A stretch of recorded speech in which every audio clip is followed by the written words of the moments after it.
vo bik pasal tha ngur ne zova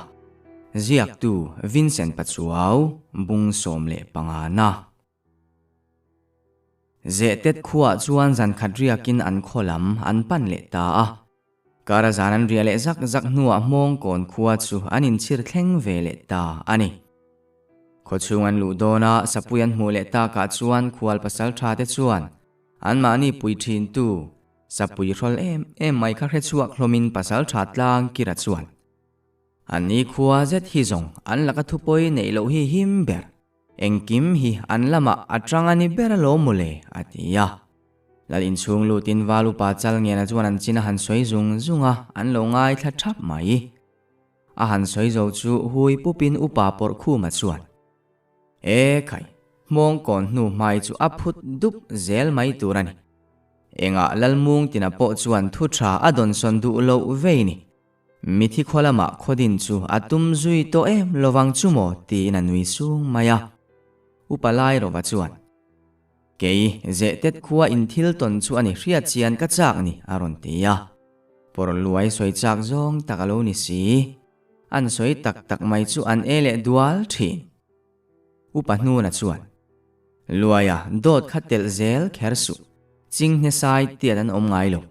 chu ba ka ching nia in be na mei an mangai lo ti chu kan hevek aron ti nui tha a por luaya chuan chu alom an dang lambik em na sai tia ka ti khan sai atia tak tak ka ti na ni lova zetet lal doi zep deu tan kha chuan sai atiat hial o me ka ti na ni kha an men han man thiam ziala chu an vai lau thiam mole an tia thang lura chuan kan luai mai thin hi chu tunge mo ma ni lal te bula dot thu phua chop zut ngai ni alo tia midang ho po chu an lo nui thum hak mai an khual te po ni vel an cham le hnuwa chuan an kholam panin ril ru an siam vele ta a mongkon khuwa chu nuam an ti in an nula te mai tlanga thain an tlon tlai a thalom boka ho po chu an hre tlang via vani lungdar lal ngur nema ber chu a ho hre atanga mongkon lal ngainat omzet le au pa te ne na anin po na tha bok si an thuak phim thalu tuk bok si chu makati ani hetiang khon bol te chu neila lal fing le ro pui ka ni ve nge yang han tingot donila lalpa hlei hi afing ber ani loi si atile nuwa thi mi khwal te hoan tum ma ni takin lal thang lura chuan lal paria rip chunga ada te chu ko chuakin engwanga hetianga in chunga ti hinge kan ni in revek nge in karinga lal nima ula inin ngai ro pui ang ain in ro pui lo ti hrechiang tu chu heile chen thade voi khat aral lek to chungin in chin ngai ven an om mangder lo hi ani vane thila khuang lum pasal thamol takte kha anon lang ve hlola midang te phei chu in mi te hian nga avakan ngai lo chewani nge yang tu ma an ron lor ei lo hi atia lalde chuan soi turan reme ulo pherzol lal pa chuan min zon ngai nan hello po ni thei ria se chu ka khon bol upa te an ngoi rengin karing lo atia lal thang lura chuan animo I pasal thade chu an lak tlak lo via vani don chu heile chen an lal la bo to a chui don thiam ni se helaya in om ti an hredai to ang kan lam hoin mit in siai meka abul tum tu ber khuan nuairam vekani a chuta om lal te in bo veka chuti chunga ka kholam ngai ven na chang hrelo chu lak tlak lo takan ni nge yang atia lal kai ru ma chuan engpo ni se lal kan ni ve boka heti lutuka inti nom na hi chu mal poina zong nek lowang cheu atia upa por khu ma chuan ti nom na in ni me vem ni in kham khop ai tam in tholo cho kan hlui chewa in ti tur chu mut le thut ani maya piara nunin chen lok zo kan hi thantla ha ulovin ein muwa in lalung oi lo zui vai lo fun ral vekin kanuk zok don cheo mon le atia lal kai ru ma po chu angoi chiang kher mai thang lu ra chuan ngai sak tu ne piang in khuwa in pan theyang kan sezol chua top cheu chuan himin in khuwa in pen thlen lo a hlau om deuh tlat chu wangin tun din huna chuan lung oi ri mai teu tuna tang chuan ri pa lal ho zong hi chu in om to lowang ti chuan kairuma khon bol te tan mun ol atam deuh don ani hei ka in pia chek in ang deuh hi mi khual bo mania ta hianin riak mai don nia tuk thuan le zan ria ero heta le kaupa te ina in lam mai don nia tlan chua ero kha chu tum buai lo lo ro kan khoveng tu sapui te hian an mu mai hau lowang cheu atia chung lal ho tan po chuan ngai thla ka nuam ta deuh nge in narin om kairu ma chuan kaupa te po hian min zom ve mai se ka ti hle mai an tan po hetia ar khung taka in khung be hi chu anuam bik na atia thang lu ra chuan a tha yu pa te chung eri luput mang ka hriat du wang kha tianga ti kha kani an zom ve theyang cheu atia lal kairu ma po chu akhi ve suk mai ti chuan chu mini tlai lama chuan pasal tha ti hriat tak le khonbol upati hai thei a hau lo tur pathum hi tlangwal som panga vel nen mong kon ko chua an ron thlenga vai belte an pak zo nuwa chuan kho chung lam panaron kalin in masaberan thlendona sapui pani hi an ron chuak lol maya dinghal thapinan pasal tha chuan melza matum tai mo ti turin amel run maya ma se enga ang thei chuang bik lo rum chur chungin an kal huala an nim thut mai boxi upa pathum te chuan an hlau hle ti hriat tak hian pasal tha eng tile mo han ti te an ti khur dara chu pasal tha po chu abuai ve deu ani nge yang arum mut ringot tlangwal ten an thom chu hria in an ron hnaya sapui pahnih chu hruai sonin an ni po chu an kal vele mai bok chutiang taka mi hringin sapuyan thunun thei chu mak an ti hle ti an mel zui vung dana achiang hle laltual an thlen chuan lu te dilin an lu ta lalin chunga lo om khual bole reng thur baka ngalpuk lalpa chuan an khon bol upa te mel an han mu phut chu an ding hluaya reng thur lal chuan che heule kopa chuna te ni reng chuan karin ainin mel inon lan har dai mai ka ti atia an pasal tha hruai ro chu apalian boka ding deuh runin lal in chu chik zetina han en kuala chu upa por khu ma chuan lo mel ve reng bok khual bo upa ngoi hluana chuan lalpa hei kan lalte chu ilo kol reng ti tlai kho nuwa kan hreve chawa kan hriat vele khothen omupa te nen in thurwalin kan lal te hi kan ron ngai ven tlang ta ani i zangai na kan dil ani ber chu kan lalpa ho hian kan kholam kan pan min rem ti sakla kan ti hle mai atia lal thang lura chuan ani mo in ron thleng chawania thupui hlapui chu muang changin kan lavai chawang chu le in mong te ka han hung rem ve photeu atia khual upa tarin lo lutuka thataka lalin alo dong song chu an thril hai lek zo kani an pasal tha hruai tumbuzol pasal tha lukhaya an ti mai chu voi khatma ala tong lova lal in chu achik hle ringot khual upa ten mong an hun rem hnuwa po chuan ala ding lu arenga upa por khu ma chuan nang chu ikai za khoi hlinge thut zai rel itum ve mi alo mai chu le thute in chir lovang tilmu pha thlap khan han thula inon kalna lama thui mel sia in ngal tha po dam song mayang atinui sunga pasal tha lukha e chuan mel vungin ngoi rengina thu ve mai bok eng emo anin zo kwal nuwa khual bo upa chu an kal chan thupuya bok alut le ta lalpa kasoi tawang khan kan lalpai min chua zalen sakla kan du hle mai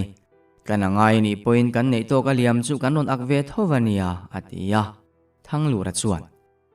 ani le engwanga in lal te hi hetianga hreng hinge kan ni in thria em atia an ngoi mak thang lura bok chuan in poi kan soi kan khelova churi chunga kan lam hoya mit in siai tlata wanga hetiang thil hi thlengani kai ruma thanga ok tok leka thuak in ne wangin in lal te hian an tuar ta ani hi du nila in khuwa po chil dar vek thei kan ni ti chu in thriang chumo atia khual bo upa chuan ni elalpa kan thiam lo tak zetani lalkai ru ma hian in khuai alen belzel chuan nakina seifa de tan thil thalo zo ka thleng the ni ti na soina samai sia chu kan lo oi ve ta mai ni lo ti in kai ru ma chu amel ral bok lal thang lura chuan ma nia ngai dan nei rual chu in ni ve to nge maya enga ani suang tuana diklo wak vel chu in lo oi ve ngot mai ni kai ru ma hian a thil soi te kha a chuan lam phua chop mai mayania sin tun main kan pu ten apu te an lo run to na phubalak le na tumwang mai mayani a han ti chu khwal upa ho chu in mel kwalin ngal puk upa chuan alo ni reng zok takang an tlangwal ten thu an ron thlen lima po khan ngai tua uluk dewa ngai ni ka ti kha ka thian te hovin ka thu soi kha an ngai thalova apoi hle mai lalpa ingai dam kan ngai tak zetani atia lalkai ru ma chu a thungoi run ringot thu that takin an soi zo trep tia tumbuzol pasal tha lu kha ya chuan a chan chu engpo ni se lal le lal in man hi ke ka ngai dan ani thuai lo mai lalin ma ni lal pui hetianga ti thil ti ngai po vani su hei hi chu in soi fel lo chuan kan lal fanu pasal tor na hi ka en liam mai lovang aron ti ve ta tlat lal thang lura chuan chu pasal tha thu soi chu khelo ni om takin thu danga soi nan da ya chu kher chu pasal tha lu khai ti theilo zong tak alo ni bok si ding hluaya thang lura chu mel deuh khui chungin ka thu soi kha in khelovem ni enga thu dang irol lui tlat ni pasal tha lu khai hi namnul mai chi ka ni hleinem ativin tatuar maya tuala an thom ngai thalo om reng than rang ate unaw chu anon tlan lut ngal zoka an pu lo din chil deuh run tu chu nek son pa in ngura chuan kapu ma a khatianga che tho kha a khisel lo via vasin atibung hat maya amit meng chu dang vekin sara zam ngal kal mai khwal upa te chuan mu chiang hle maya an khuru der maya ni tu pasal thamit menga ma sara zam ngai an khesi lova hetlang wal mita ero chuan an mu mai der silo an pasal tharuai chu thi theilo thanin thang ve bok ma se chu tiang laka chuan a him zo an ring lo chiang ngal le ngura hi thinrim tak takin a thinrim khat le a chung te laka ero athik thua chia in a thinrimi a so sang ngal thuai thi tuntuma po hian khati taka apu kumbi tamto lam kuthak du mai om anga lo din chil de run maya han mu khan alum chuak ngal pupa chok ngal mok mai kha adu darani pasal tha lu kha ya chuan khang la nga che nang khan min nek venga mamo til a chem phor arwal tamaya khwal bo upa chuan ngoi te pasal tha i riam kha ak thale la thazain soite ang u aron tia ma se pasal tha lu kha ya thinrim chuan nang kha lo ngoi ro lu kha yan riama choi chua to in thi sen kai lo chuan a khung le to ngai lo ati mia maya than ranga chuan lalin chung ni lova hian soi fel kan tum do nem ni ang aron ti in pasal tha lu kha ya po bungutin nguramel reng chung chuan in herin pon lam apan ve ta a tuala chuan ke te rualte omjenei zetin an lo in rem thap to than ranga chuan anaw chu he pasal tha hian ma chona tum don ti a hriata wangin tle masir dewa alo dinga pasal tha lu khai ron tum thave chuan ngura ron chuak ve mek chu melin ameng sen ru mai chik taka en tu tan chuan pa ngai lo ti chu hriat the ani chu than ranga po chuan muthiam thuain anaw ron tum thave chi a chu anaya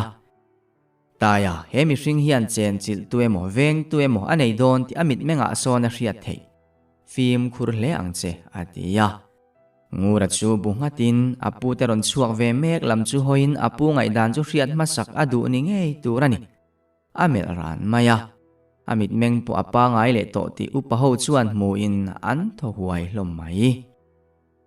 lal thang lura chu tuala ron chukin pasal tha lu kha ya chu din chilin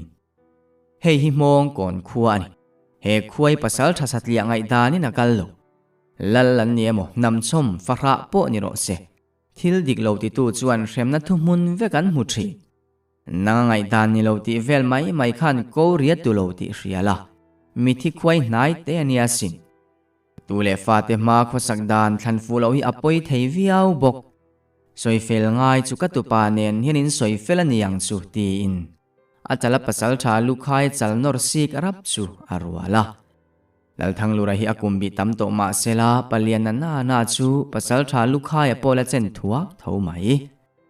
pasal tha lukhai chuan lal thang lura chu namper lopa hantuma ma se tar naran mai mayani lo in herzavin pasal tha lukhai nam thel chu malama kat noka ngura chuan pu chu pot hnung ngalin an hnung lama tirin akol nama lukhai akok chung chuan nang kha itop na nia nai ta tile zuan chil arwala akol nam chu vai phezokin sir lama virpuat pain a hreite chu vai chuak zui zat bok pasal tha lukhai chu lo tol dor ma sel ahim kim chuang tlat lo aban puam chu ngura hreite chuan vunpui chat thot khopina taya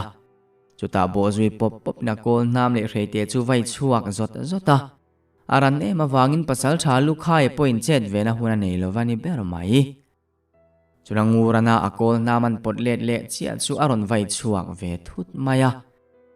ngura hreite vai chu anen in nang chatin arimpola pasal tha lukhai chem chu atliak mok mai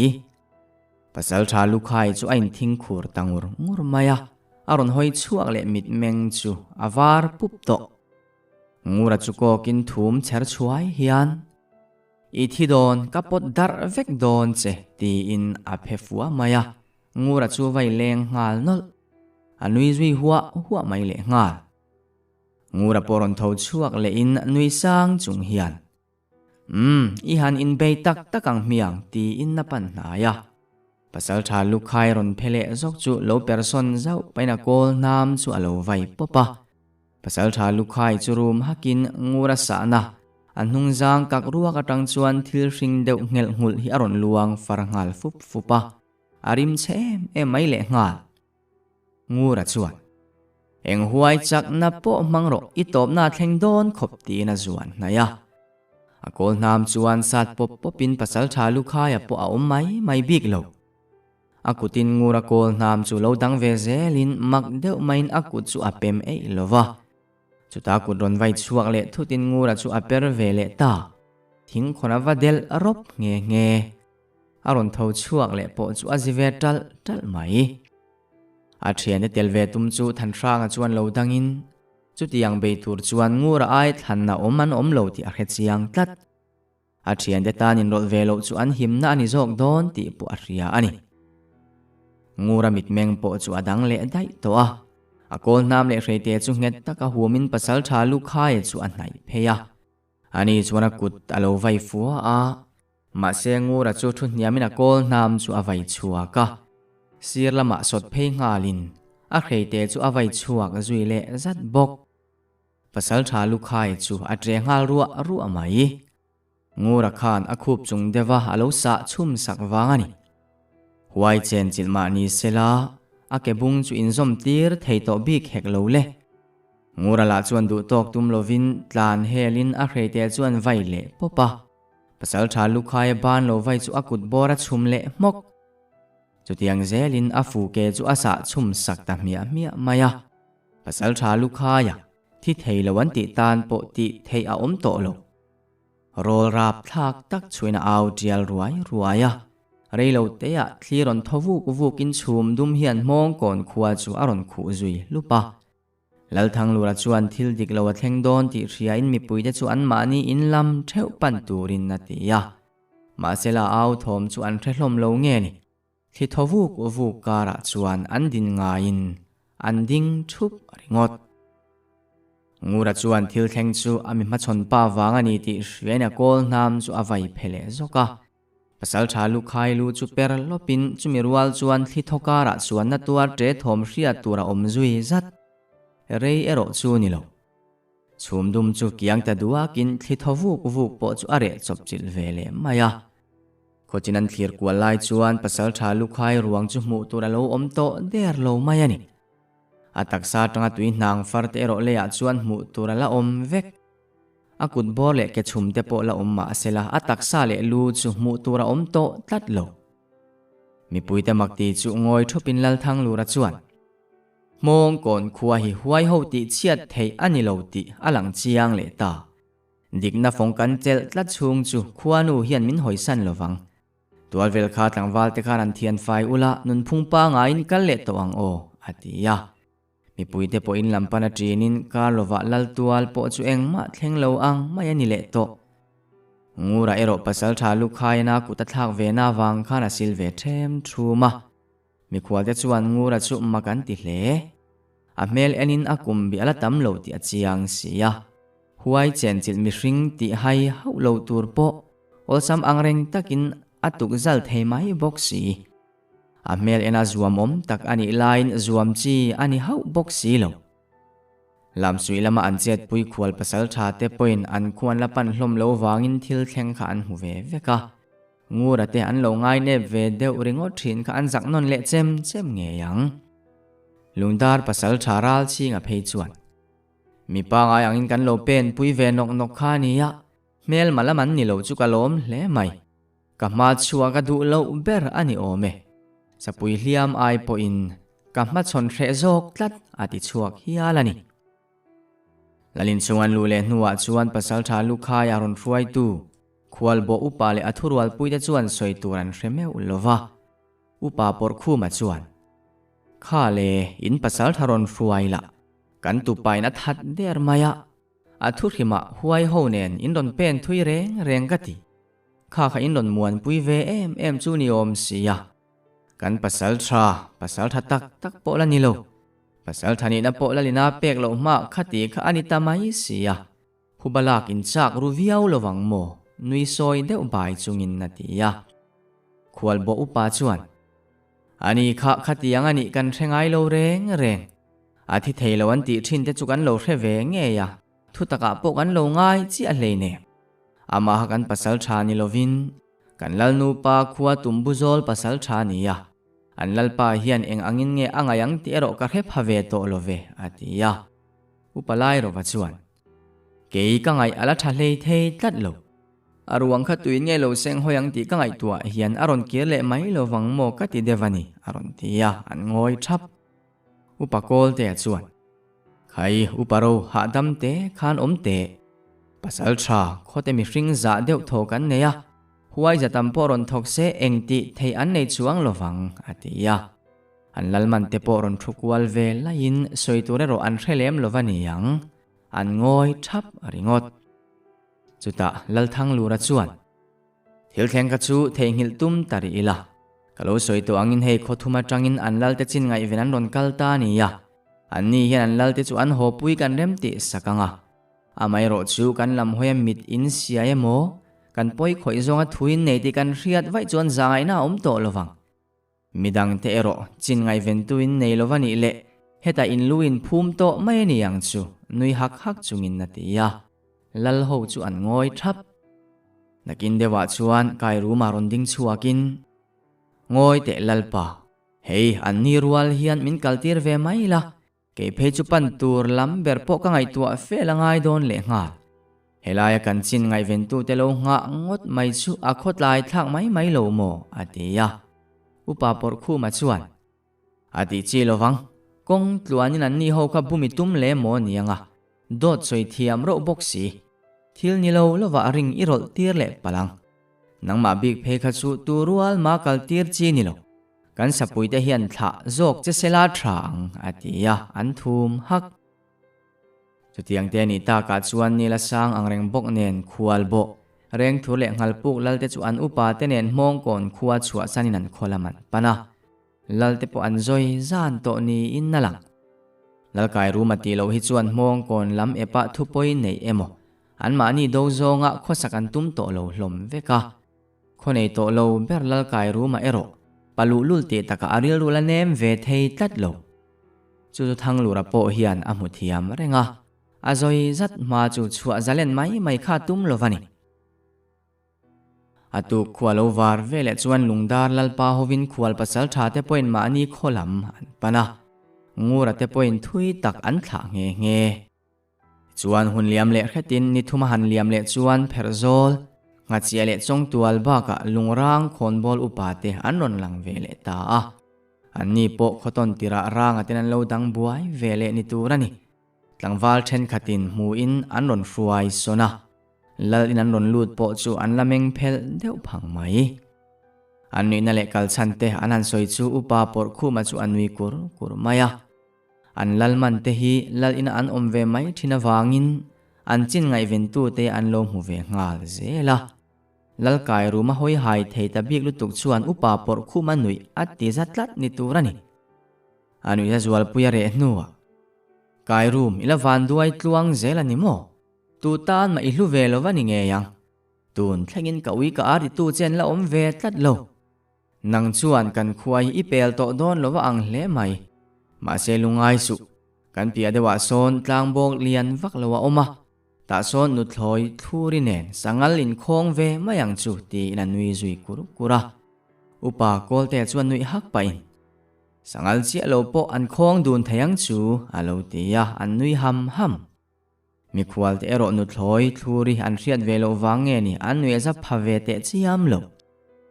lal thang lura poina soi to ang nge in khwal khon bol upa te chu an lal te hruaya an kholam panarem ti sakle a lal kai ru ma chi a ta ho tuang alo in ngai ve thei na berte an tak lova chona thungoi kur ringot maya biak lo chuan tong la tum hek lo upa por khumala chuan fiam chik te a nei na fiam le zuk thina lal kai ru ma nui za ve tho si thin rim deuh bok si chu atum voi le pong thi ti chuan hun liamin thade po voi thum lai liam le to a ngura po por sang le keisa telova ni tin in fe chok zatin achangin an ram chuak le zau thin bok akuta hui boka sa po ala hnem mal le a thian pa keisa ta phei chuan ngura tan hi chuan saka tur hi ve buai ve ngai lo aka tur zok hian aron ve a an ron pan mai zok nin ka ria an ram chuak hovila a hoina lama pianga hian ka tura muzel mai thang chua tur poin mu van lai bak ama mo to hleinem ati hial renga anila taka ngura hian atlang wal lain thanga chua don nge ni in nalang ama tak hi chuan thang chua ti veli angai sak ve vak lova ama chuak ang hi akap ve top zel mai ani chutiang velani mek lai chuan tu khat chu mong kon khuwa chu poi bel zuar hian anon dai lut ve ta lol maya khoton tira sapuin an lo ti buai bok nen lal ina han ron lu chu an lameng phok ra mai thanglura chuan that tak alo dong songin an chin te alo zota pakhat chuan lu sei tong on de do hian lalpa kai mang le tin khara kan ni ya ikhuwa hian bel le thil dang enge mo zor tumaron lut kan ni atia thanglura chuan animo khoi moin thil zor te chu ti in an thil zor te chu an en saka an thleng sak nual mok kai manga chuan lalpa i riat ve du takin chong thir khuwa kan ron lut masa a an soidanin an ram chunga sajuk war ki phira omani ome chu an lalpa hian a ot em maya he sajuk lumin pe the hi chuan ka fanu te zinga an du berin nupuya an nei theyanga ram ka sa thlak sak bokang ati ani ome pasal thale tlangwal tam taka tumin an chuak to a mu chuam ve bok ma sela kap thei ero an la omlo zolbu ka mi pakhatin mong kon pasal thadina an riat huna chuan non kap le main karing an lal tu pa ngura an ti phei hi chuan asaka du hi ako mai zelan ti an riat ve huna an soi juk chaluro pui chu kan la mu ve ma na atia in bula soi chu achak om ema ka soi ve mai ani chu aron tia an benga ver kher mai thanglura chuan kan lo kheve hleinem tak te ni ngai chuan ka pasal tha te beng riara soi chu ave ngei turani chu zolbu ka in soi chuak le ngei don nia atia poi bel zuar pani te chuan mong kon lal chu lalan ma chon to zinga anel omina thaberin an ria an ma ni po chu an ngam ngal sia mayani zanalo ni chuan zolbuk leita poi khwal te chuan an thu ria chu an soi chuak le tange ya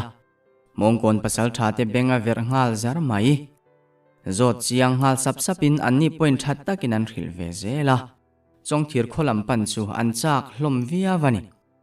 lolam tu lai tak ania wangin kal ngei tuma in soi ero an omlo ngura te point lo reve ngein kalve du viau ma sela athian te lo thlo tu lai tak ania wangin ngura chuan heti hian te tiang u sa ta hi apamal dewa an lo lam hi bo ma sa ila kan zo vele porate lo lama kanin sonanga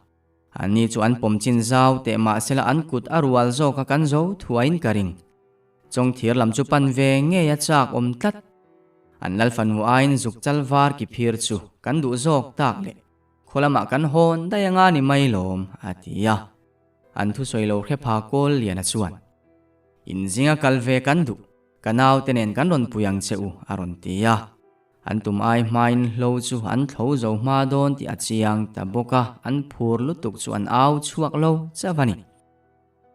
kol liana hi keiterwal ho tu pa ania ani ho hi lolam na thoklova raldo tura cher riam ania lolam nai chu an khoi ngai lovati thei an hun ola an mani du thua an khoi ve ani chuan thu ran khoi mi alo ma se tu manan soi sel ngai lo an kho himna tura engtik lai po nun tha pate chuak ngal thin an nia tu manan thik lova an hre thiamin an hlut em zo kani an khoinan tangkai pui ziali an pasal thate himna pakhat an ni ti po tu manan the hnil lo bok chutiang chuan ya wangin ngurta inlom khom nan telve don ani chuan mi somni vel borin an bo don ani ya keisara telo chu ni khata an zo man dai don ti na ani porsang telo po thok thei lian porale ral poraba ka porluaya ala ombok nen an vaya an bo chuan re an thlo kherinarin omlo atu ka tang chuan keiterwal tenen keisara telo chu panin keisa tapa pasal thalian hnola po alom ve kher mai an rin ang nge in ni khata keisara telo chu an zo tamai renga atuk lea porsang telo lama in suan le in an ni lo po ni thuman bor nuwa an zo fel vele ta chong thir lampan turin an in pe chu ani der mai nguran an thil tum apu hne na han soi chu than ranga chuan kan ron kal ve nge alo tia thanglura poin atha kalo be sei sa rengania in unaw chuan kal ula keiterwal te an lo telve bok don chuan ngai tua omin ni lo tura ngai la hetianga khoran ranin an ve ron to hi chuan a ve tu te in mu thiam lo thei ania chutianga thlengpal ani poin mong kon lal thisen ka in ni in khereng ula in ti turin hretura kangai bok alo ti ta ka chuan anin siam zui ta chumini chonnulam ni a hertanang tia chuan chong thir lampan chuan an chuak ta ani thanrang le ral pora an telve ta ka chuan an ni thum ve ta di maya an chaklang boka chonu hera chuak ma ni se panaran ni khatkal don chu an kal man tho o me chong thir khuwa hi mong kona tang hin an nai lutuk lem lova kara zanga vel ria nge yangai donani kalsau savin kara zaran ria zak nu tlai lam jan ria bolai velin chong thir khuwa chu an thlenga lalin lampan ding halin lalle upa de chuan lo mel thap maya khoilama tanga local nge an ni ti le engti tura local nge an ni ti te lo zo tin than ranga chuan iram chunga hian zukvar ki phira omani oma chu kan non kal chan berani keini hi mong kon tuitlan te kan ni an han ti ya an lo be se ruk thin ani bok nen lalpo chuan limmel tak lo chuain khai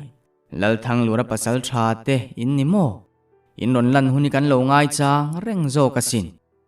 ni he zukvari mutu tam to viau ma silatu man alam hoin thal an la tha man ngai reng lo maya nangni kuta tluk mai hiring an om fur le nga chutiang tur chuan du sak na ka hlan boka cheu atia an mani lo mel thap tu nula pali de chu porsanga chuan mu in lalpa he an ni ifanu de chun niang mo zukvar lu nge laltlang nuna fanu te ti te po kan lo khe ve a han ti ya nui suk pa in lalpa tlang nuna chuan ni ka fa te an ni kha fa pa od via ve ti lo hian kan nu hian mei chia bak min san chua sak thei si lova kan nei chuna kan lungoi mai ngai ni ka chuang hlom ve via vania alo ti ya nui var chungin a fanu te chu amela a chuang ril hlom ve viau tak rengani tlang nuna fa te an mela tha in an pian po a thathlom hle maya an no pang ber phei chu mel tha ti hian a soi fia zo lo ma zo chong thir chuan kite an ti kha ani renga a unaw dang te poi duai lo tak chu an ni ve porsanga chuan animo hei zukvar lu mai ai chuna tua te po hi ke ka thang jok ngat mai ka than mai rem ti hial te ka ti an ti fiam thuwa lalfanu te chu an zak deuh nge ni an mit khap fakin an biang chu a sen deuh tran mai ti chuan chong thira zan khat an ria hnuwa zukwar ke khe phir phe thluk ngei tum chuan aram laman pan ve ta a ani lo hi khothum pasal than liam ma hian liam an om to bok akap tu ni tur chuan van nei bik ni angai nge yang than ranga te chu upahovin an zukwar chhuwa thin naraman ko mu chiang boka chulam pan chuan kalin thanem deuh viau ma se thoman chhuwa mang tlat lo nia hertan ti vela upahovin an ko mu na mun chu thlengin aral pora chuan tui ol sam deuh na lai zongila ta chuan bu kan khuar mai don nia engchen nge kan khosak don riat anilova tui than na lai hi a thaber ati awangin tui hnai na lai chu an zonga tui vak kalangai lo tui na thazet mai pal chuakin apia deuh zol lai a chuan bu khor ngalin tui chu mau mangin bu kota an la phei boka alama deuh bok nen ram chin chian pa zanria me dap turin a then an chuaka ngura te thian thumpo buk thanglama chuan chukin sanu po atam angreng hle ti rualin zukwar be se kalan tam deuh boka mihring hniak mu tura omle zau thi an chuk thui zela si tereuh te pal chuakin midangin an la pal chuak lo ti riat takin nu ma mu tura omlova anan bi chian deuh nuwa chuan sajuk nu thar zet mai mu in phur zetin an chui zuya anin chui thui ta viau maya nuwa thar viau na atakemo athomemo mule riat tur a om haulo keisa ta chuan a nuwa tang hi chuan phak mai tur kan nia sin mole amak hle mai atia a thian te poin lo trom pui hle khuat lai deuh to bok nen atu ka chui zoma tinan kir san le ta ani buk an thlen ma devin sakhi chal zet mai hi pal chuakin ngura chuan a fe chu kho chuak ngal zokin sakhi ngonga tak fuina thal topa ake chu han phiat ve vat ma sela ferit belbol tak mai a ngonga tlang zoka wangin a tho chuak thei to lo punnolin buk lam chu an pan le a buk an thlen chuan than rang ate ngal tuai ka an lo chan me ka koliana chuan keisara sakhi put lai chu lo lak thak sakin sakhi chek tel lova ram hnuai chofa khi chu eka moi theilo tin anui zui hak haka sakhi sa le sanghal sa chu chhum polin sakhi chek nen puar takin zan ria chu an bar tlang ta ani an bar khama buk twala an mei che kil chuan an thu bial laya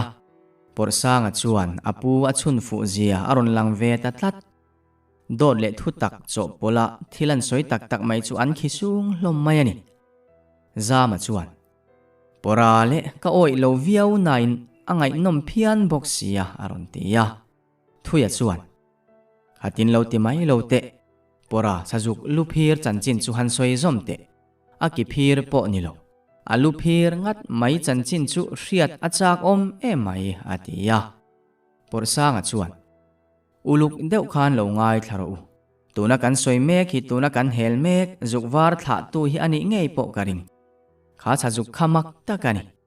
alu pakhat zok kha apani in aki po aro pui hle maya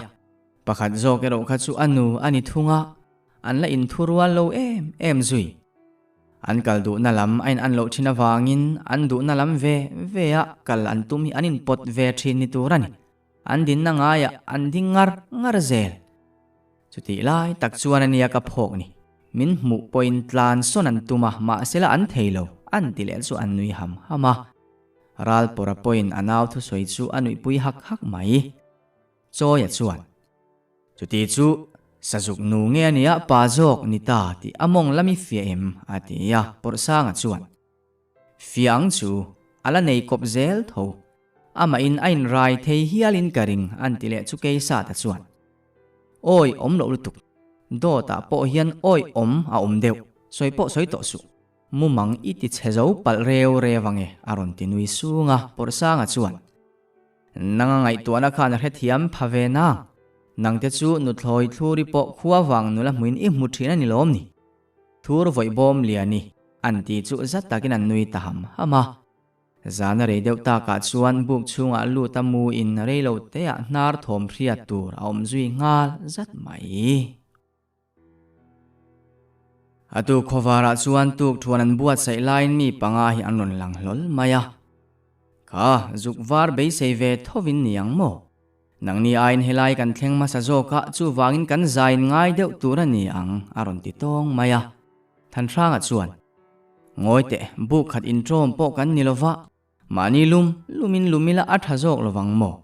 in zai kan ngai chan tur ka khelove alo ti ve mak maya chu pa chuan ka soi to ang khan kan zai ngai tura ka ti cheu chuan in ngai mai turani pasal than ni kunga thukal hi in chilowan wang via vania atia porsanga chuan khai pasal tha I thu nei lo na hmuna thu nei itum tlatin ka ria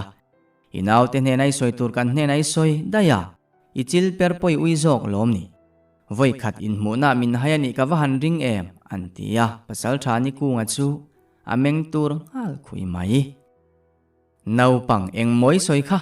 ka chil hi athlon na per mai ngai lo nai te tina hui zawa porsanga la chuan law hlek lovina pan nai maya akuta vai phak lo tura chuan dingin enge ni ta pasal tha tin chiang zetin amela nikunga chuan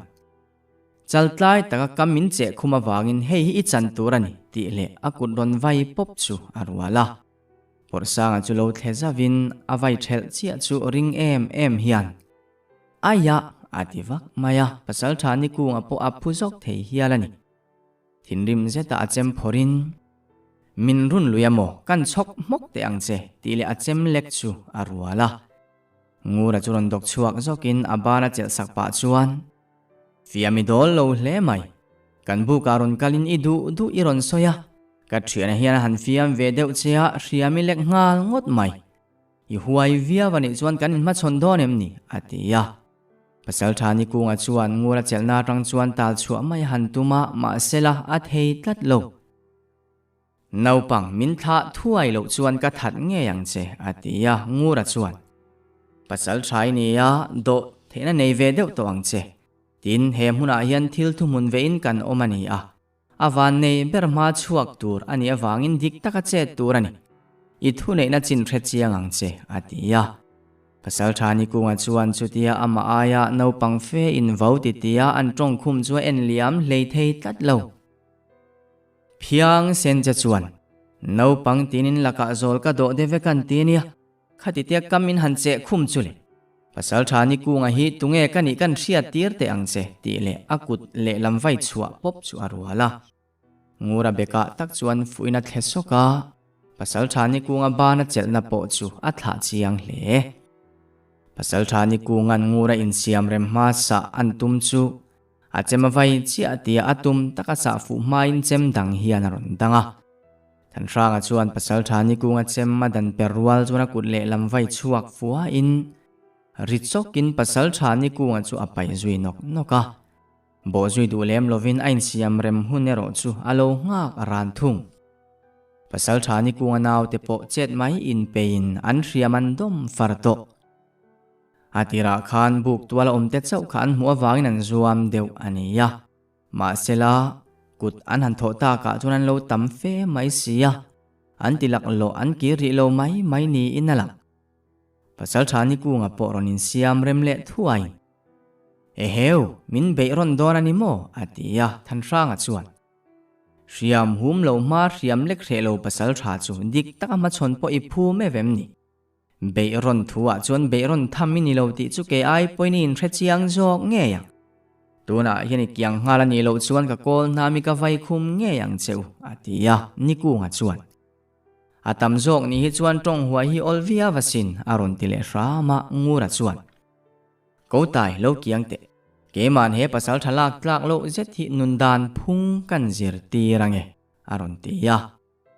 than ranga chuan nikunga in ti mo kha pasal thamo takini malle malin kanin ma chondon emni tuna chuan ka hriam ka hum ve to ati zui le zata pasal tha nikunga chuan ngura mela muina nau pan pa ka zuam zong ani ve hrim bok nen niang miang midang khalo in rol ve lek su ang cheuti in than ra te ho chu amel kuala keisa ta chuan nang beitur khan pakhat poi kan tamma ma zok o masin lau thong reng su pathum point beiron ula kanin rol buaya ngai lovang alo ti khuma anui song mai ngura chu pen thum vel pen main pasal thani kunga chu a hui zui lau lova pasal thani kunga chu rum hutin zuan zok pain achem chu aron vai thapuat mai ngura chu lo person zavin rang lutukin an hnai ve ngala a reite han vai pop mai chu aria trangina vai thello ti achiang hle pasal thani kunga ban chu azoi nak mai ngura chuan a reite chu a riam lo lamin a hlapna a hlapnat em awangin pasal thani kunga ban chu atliak ta thovani ama po chu a then sok nge aban man than lam zo kani bok nena chem humna chu thlakina ron pan vele rama ngura po chuan a chet hun lo ngakin pasal thani kunga po chu ron pen pokin a chem chu avai puata avai po vaina viau chem vaina na man than lo lamani ti ero a chem lek dana chiang hle thung ngura chuan lo kun hiam sanin angala a reite riam lo lam bok chuan hlap sak leina dim lo boka a thu nok mai nge angal ru chu atliak lo deuh na a ana hle turani pasal tha me po atre thota atal zui top topa anare deuh nuwa ronding chuakin churite chiama atal chu tloma la fiau mai le nga kathat khopang che ti paina ron vai le fura ngura chuan lo dang perinain her zoka amaya akiwa han taule chor mai chu anara tangin thia bongha zai ngura chuan pasal tha tha kher che ka du lova kan du tok to donem ni anti chuan ni kuwa ngai dana ni lo chiang hle atop thleng lovin ka top san ve ngai lo atia ngura chuan ani o ma se in chir hau suang che ti in pasal tha ni kuwa naw te chu melin in pasal tha du thlan na chu in riat puimo atia kongtin renga khan lo fai vek ti anaw te chuan an thre chiang to hle an pasal tha chuan du tok mai se an ti hle a ma selama berin atop thena tum mut mai bok si ne an pasal tha chu thingei tura an ngai ani ngura chuan upazo kini boka chet han tho masale ta che an tia nikunga po amit khap su kina ron dok chuak le thuta achem chu aron vai kham phei puat ngura tan boina tura omlo lo thun hiam zawina sira asot pheya chumi rual chuan angala bok a khon sak le ta tuntuma phei hi chuan adim lo hle maya angal ru tliak po ari rop thei hialani tlutopin angal dom chuan a then ngal chok choka ngura chuan beizui tlak ani to lo ti ria in kanunang che tuna china nun phungpa ngai takin nung to ang che kan chak ber lova kan huai ber hek lo ti khe to la ima chonte ria chian tum to thinang che midang te kan thu hnuai om se kan du chuan keima ni kan in pha hniam ma saka tul thin ti thengil su nang ma in ne thei ma chu tu ma in ne tak tak ngai lowang ti in azil nek maya anaw te hne na tikhanin pasal thai kwa pheula a hliam khadim dewang cheu kan mit mu aron in lan to hlek suang cheu atia ani po chuan ngura mel zak pain an pasal thana tuar then chok lai chu kwa chuan an liam puita ani por sanga chuan ya ngai tha lo mel main siam mai dona sin ru tliak de chu dam le mai dona adam huna thengil hau lowang che atia ngura chuan mel manei lo chu a kho har thak nun hi muan lutuk chuan kanin thla da thi dule min hozui se poi ka tilove nun nalak sangna tur khop kalaka ti sual anei lova chu ba ka abei tham lo lulai ema thapo phurom lo atia achana chuan porsanga ti dang der tuk thuan te an bol peita ka chuan bar zuin an bar lain ngura chuan a mani tlaya chazuk nuan chui chungchang chu asoya hral pora chuan chutiang ani chuan chui thale ang tongwa top ai chuan be sena min pezo kang atia than ranga po chuan adi khop mai kan vai in zui dul lero afu berin karing lova kola le zama te hen ho ran ve nei sela an du nalama wak chuak ve thung sela thang bu ngak chu tulin ti le in daula in ti lem lo poina tul than lo khothim ma bu pan le theu ero kan tum thung don nia atia chutianga che chuak tur chuan ruwa manna an siam ta ani chunzom zel tur